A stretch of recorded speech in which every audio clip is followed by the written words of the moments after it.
first reading is from Genesis 12, verses 1 through 5. Now the Lord said to Abram, "Go from your country and your kindred and your father's house to the land that I will show you. I will make of you a great nation, and I will bless you, and make your name great, so that you will be a blessing. I will bless those who bless you, and the one who curses you I will curse. And in you all the families of the earth shall be blessed." So Abram went, as the Lord had told him, and Lot went with him. Abram was 75 years old when he departed from Haran. Abram took his wife Sarai and his brother's son Lot, and all the possessions that they had gathered, and the persons whom they had acquired in Haran, and they set forth to go to the land of Canaan.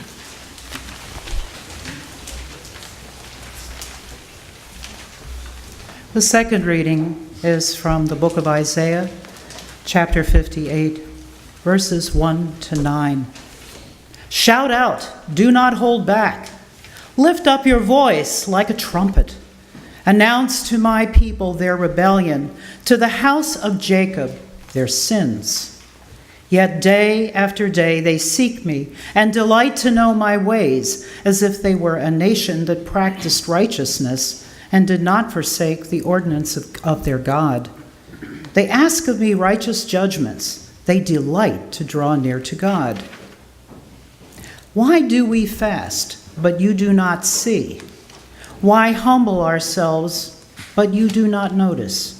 Look, you serve your own interest on your fast day and oppress all your workers. Look, you fast only to quarrel and to fight and to strike with a wicked fist. Such fasting as you do today will not make your voice heard on high. Is such the fast that I choose a day to humble oneself? Is it to bow down the head like a bulrush and to lie in sackcloth and ashes? Will you call this a fast, a day acceptable to the Lord? Is not this the fast that I choose? To loose the bonds of injustice, to undo the thongs of the yoke, to let the oppressed go free, and to break every yoke. Is it not to share your bread with the hungry, and bring the homeless poor into your house? When you see the naked, to cover them, and not to hide yourself from your own kin. Then your light shall break forth like the dawn, and your healing shall spring up quickly. Your vindicator shall go before you. The glory of the Lord shall be your rear guard. Then you shall call, and the Lord will answer. You shall cry for help, and he will say, "Here I am." Here ends the reading. Good morning, friends. Good morning.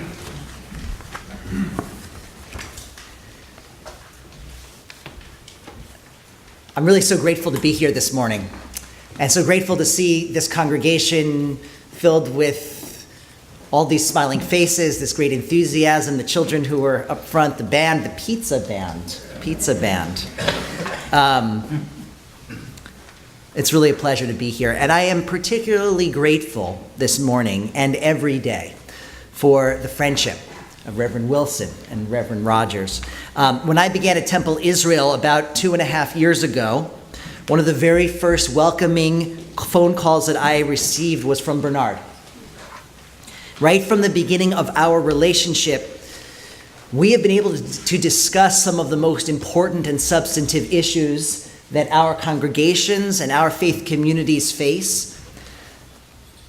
And I truly appreciate that, because it's very easy for faith leaders to get to know one another on, I won't call it a superficial basis, but to get to know one another without going deep into challenging but significant issues. And it's meant a lot to me as a rabbi in this community to have your friendship, and to yours too, Kelly, for sure. My wife and I are residents of Weston, and our congregation draws both from Westport and Weston, a few members from other surrounding communities, Norwalk and Fairfield, but mostly from Westport and Weston. And so I'm well aware of the significant role that Norfield plays in the life of our town. It's really one of the leading institutions, one of the key institutions of our town of Weston. And I'm proud to be a part of this town and to be here with all of you on this morning.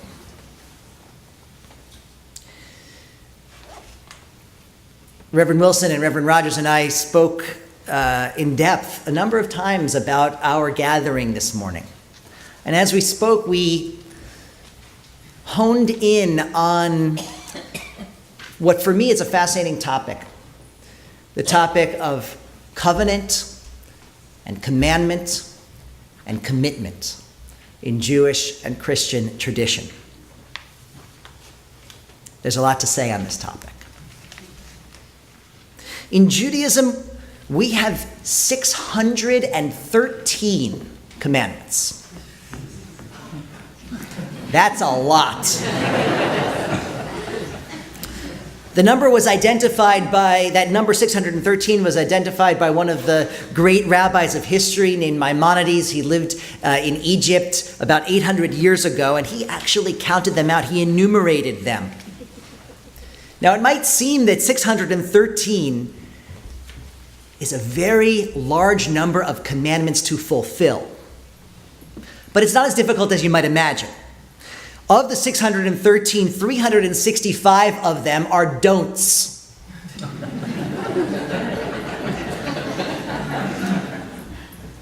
I know it's only about 11:30 a.m., but if you haven't murdered anyone yet, check.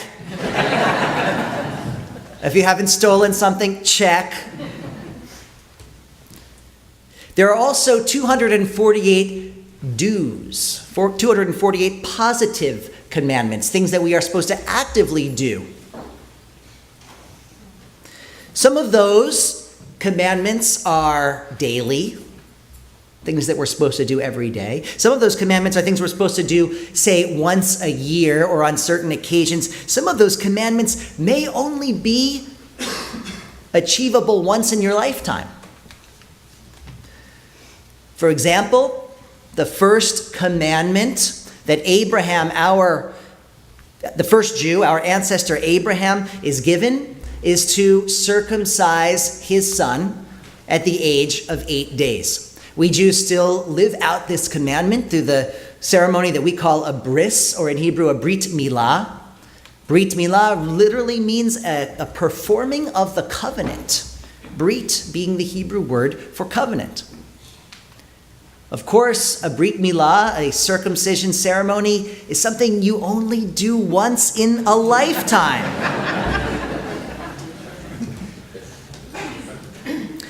But the brit milah is significant for us because it is the first time in the life of a Jewish person that the covenant is carried out. The covenant is established with the words that we read just a few moments ago, the words from chapter 12 of Genesis. And it's repeated a number of times between Abraham and God in those succeeding chapters of Genesis. For us, the covenant is very simply defined. It is the eternal relationship between God and the Jewish people.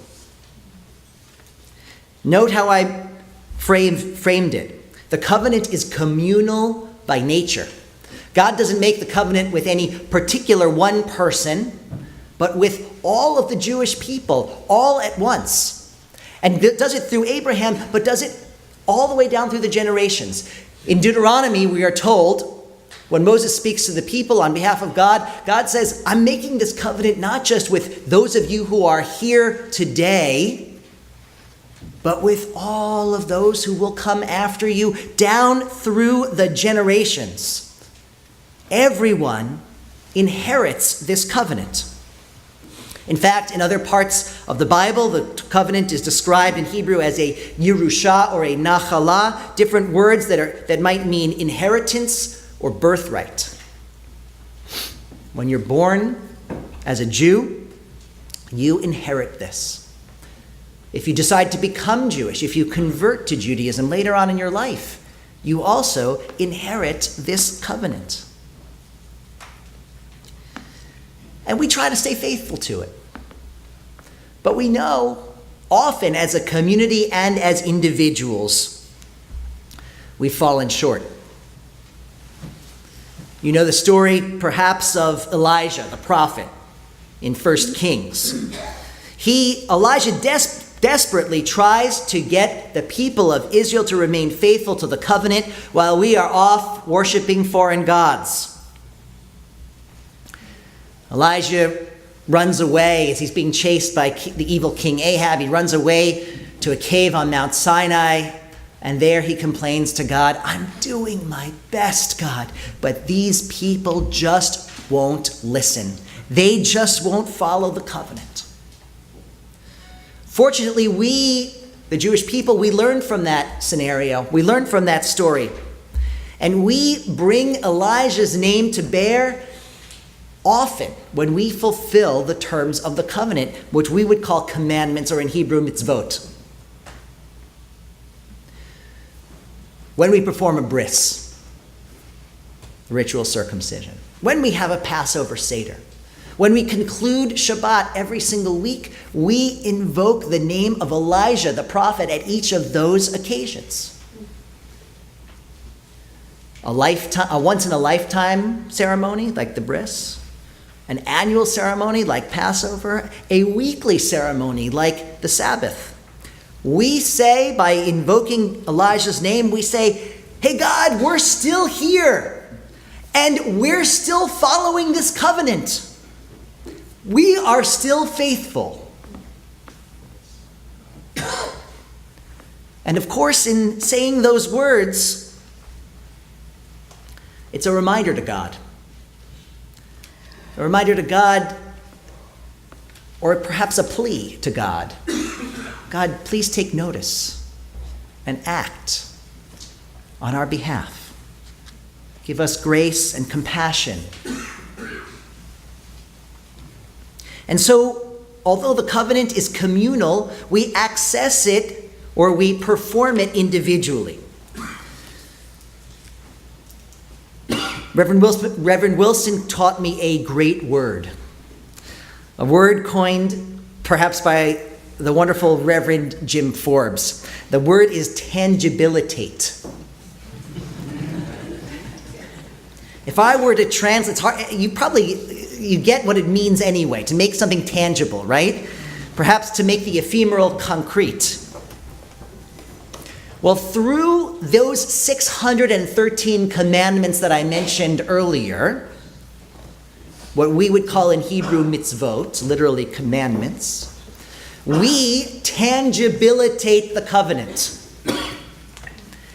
I never knew how to describe that until that conversation that we had in the word that you taught me, Bernard. So thank you. We perform mitzvot, sometimes daily, sometimes weekly, sometimes yearly, sometimes once in a lifetime, to show our loyalty to that eternal covenant, eternal and unbroken since the time of Abraham.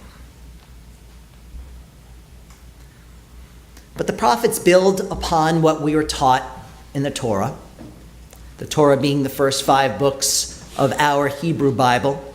The prophets, especially Isaiah, they had a great way of framing what they were trying to teach us. The text from Isaiah chapter 58 read so beautifully just a few minutes ago as well. Isaiah reminds us that simply performing a ritual commandment, simply performing a ritual commandment in itself is not sufficient.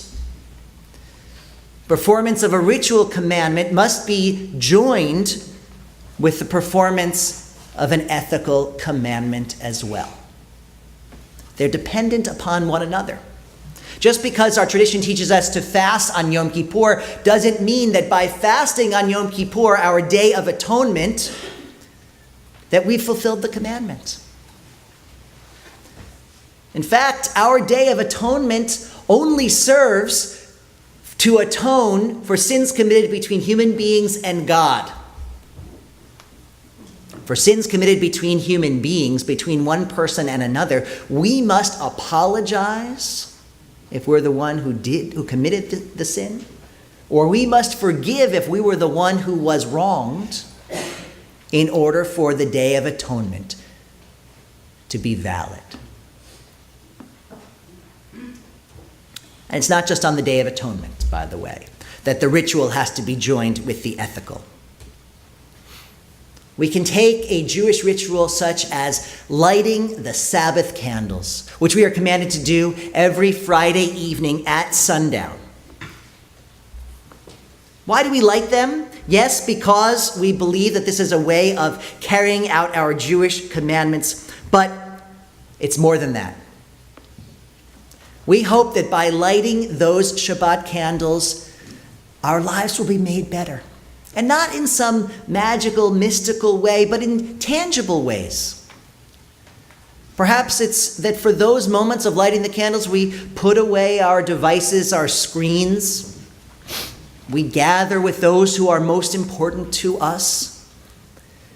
We think about the week that has just concluded. Our successes during that week, our struggles during that week, our hopes for the restful Shabbat the restful Sabbath that is about to begin, our gratitude for the many blessings in our lives.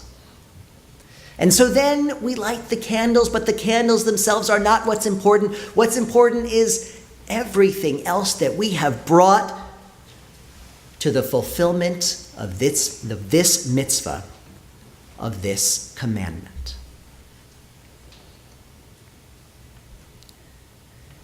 There's a wonderful story, and it's not just a story. It's an actual relationship between two young Jewish philosophers, Martin Buber and Franz Rosenzweig. They lived in Germany between the world wars. They were two of the great thinkers of their generation. And they wrote letters back and forth to one another. Those letters, fortunately, survive for all of us to read. In that series of letters, these philosophers recognize to one another that they live in a world of freedom and choice. And so in a world of freedom and choice, when we liberal Jews recognize that it wasn't God who wrote the Torah, wrote the entire Bible, but rather human beings who wrote those words, how do we figure out what commandments still apply to us? How do we figure out which of the 613 are the most important to carry out today? Martin Buber had a good idea for how to figure this out. He said, we should learn all that we can. And then we should make choices through knowledge. Sounds pretty good, right? Allows us to think in critical ways about certain commandments that may have had their place back when they were written 3,000 years ago, but might no longer be applicable today. And Franz Rosenzweig, his friend, agreed with him, but only to a point. Rosenzweig said, yes, absolutely, we must learn all we can about a commandment, but intellectual learning about a commandment is not sufficient. Once you learn about it, you've got to try it on for size. Because reason is not necessarily the only way that human beings experience the world. We are not disembodied brains. There is something beyond the rational to our existence. As people of faith, we know that. There's feeling and emotion and history and relationship. And we could go on. All of these exist beyond the rational, and that's why we have to try on especially difficult or uncomfortable commandments to see if they still fit. There are many Jews who may think that the commandments about keeping kosher, eating in a particular way, avoiding pork or shellfish, not mixing milk and meat with one another in the course of a meal, may be outdated and outmoded, The Torah doesn't give any reason for that commandment, for those commandments. It simply lists things that we may not eat and says, you shall not cook a kid in its mother's milk. And those laws have been interpreted over the years to create the whole system of kosher eating. And we can look at those commandments and say, I don't think these make any sense to me anymore. And that's okay. We can say that. As Reformed Jews, of which I am a proud one, we give congregants and everyone the freedom to choose. But can we really know what it is like to keep kosher unless we try it? Maybe for a day, maybe for a week, and maybe a bit longer. I would posit that we cannot make a decision about whether we want to keep a commandment like that, to observe a commandment like that, until we have tried it on for size, no matter how much we may have intellectually learned. And so we tangibilitate our covenant in so many different ways. Ways that have been handed down to us from grandparents and parents and that we wouldn't ever think about putting aside. But other ways that we might choose to take on as an expression of our faith, as an expression of our fealty to this ancient covenant. Of course, we tangibilitate our faith and our covenant not only in the private sphere, but in the public arena as well. As in all congregations across America, at Temple Israel, some are very happy with the result of the recent election, and others are not. In our congregation, some have high hopes for the new presidential administration. Others are fearful and very concerned. And of course, individuals exist at every point in between along the spectrum. Throughout this election season, we were asked to consider what makes for a good nation. How can we ensure that our nation is safe and that the individuals who live in it are safe? How can we make sure that we have high quality and affordable health care for all? How can we make sure that everyone has a chance to succeed economically? Now, I've lived through a number of presidential administrations. Some of you here have lived through more than I have. And sometimes presidents have made decisions that I agree with. Sometimes presidents have made decisions that I did not agree with. But what I have learned is that presidential administrations can only do so much. The history of America can be measured not in the decisions made every 4 years, but rather in the decisions made every day, often by good people of faith. Great change has always come to America not from the top down, but from the bottom up. And often it's been created, sustained, moved forward by people acting on their religious convictions, by people acting out their commitment to their covenant. People tangibilitating their covenant and their commitment in the public sphere. I think about the abolition movement. I think about the temperance movement, the movement to end child labor, to give women the vote, the movement for civil rights, and more recently for rights for lesbians, gay people, bisexual people, transgender people, queer people, the LGBTQ movement. None of those was imposed from above,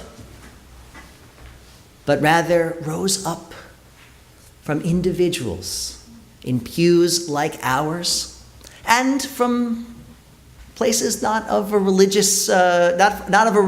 necessarily of a religious bent.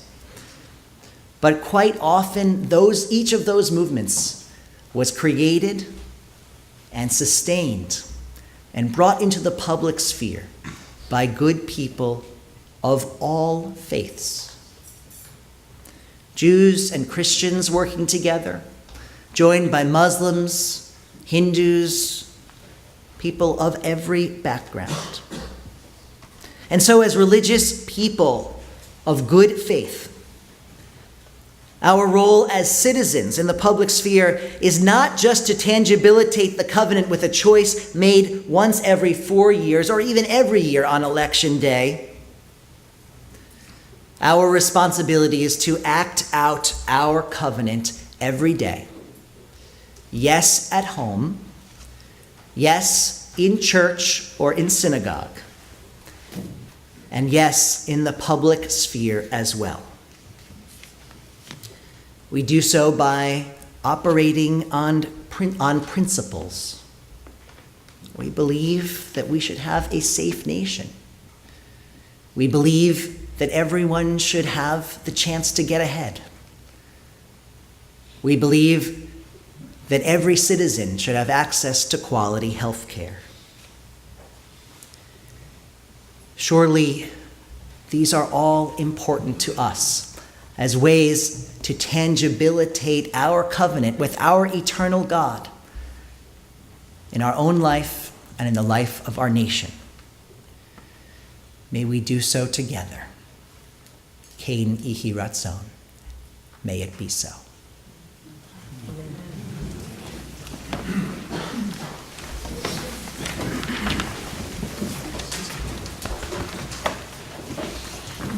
Would you join me in celebrating Rabbi's presence with us today?